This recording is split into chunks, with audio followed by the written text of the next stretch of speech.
अब बात उत्तर प्रदेश की राजनीति की। अखिलेश यादव के पीडीए में अब पी का मतलब पिछड़े के बजाय पंडित हो गया है।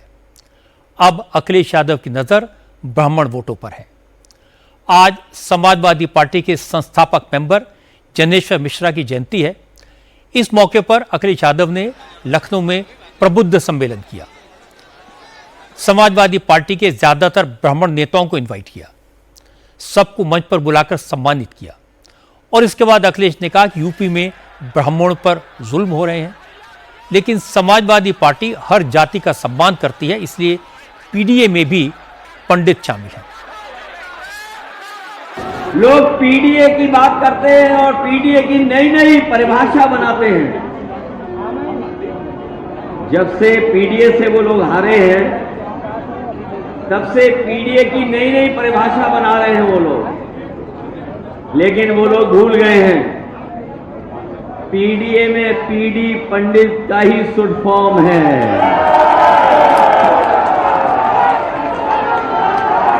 जो लोग पीडीए की परिभाषा समय समय पर दूसरी बनाते हैं,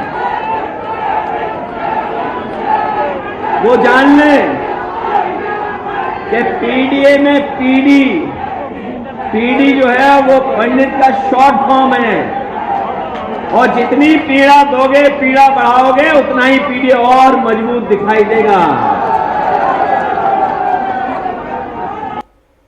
अखिलेश की इन बातों पर deputy chief minister Keshav Prasad Maurya ने कमेंट किया। उन्होंने अखिलेश यादव की तुलना गिरगिट से कर दी। केशव प्रसाद मौर्य ने कहा, अखिलेश कुछ भी कर लें, कितने भी रंग बदल लें, यूपी की जनता उनके झांसे में नहीं आएगी। गिरगिट रंग बदलता है ये तो मैं जानता था, लेकिन श्री अखिलेश यादव भी उससे ज्यादा रंग बदलने का काम कर रहे हैं। कभी पीडीए का व्याख्या करके कभी कुछ कहते हैं, कभी कुछ कहते हैं, कभी कुछ कहते हैं। निरंतर वो एक उस पर कायम नहीं रहते हैं।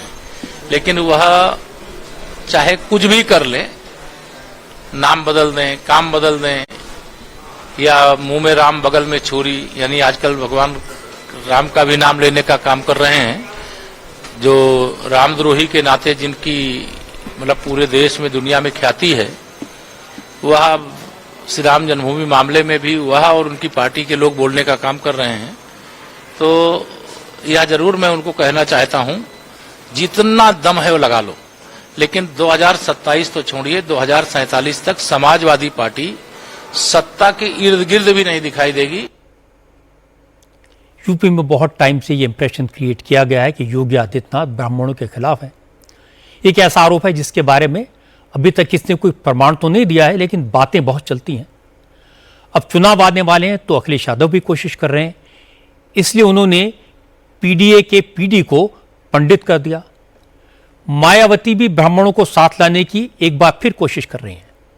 वो पहले ही एक्सपेरिमेंट करके फायदा उठा चुकी हैं, लेकिन उस एक्सपेरिमेंट के बाद ब्राह्मण नाराज हो गए थे और फिर कभी उनके साथ नहीं लौटे। असली बात तो है कि सिर्फ डायलॉगबाजी करने से, बयान देने से कुछ नहीं होता। किस नेता की नीयत क्या है, ये सब समझते हैं।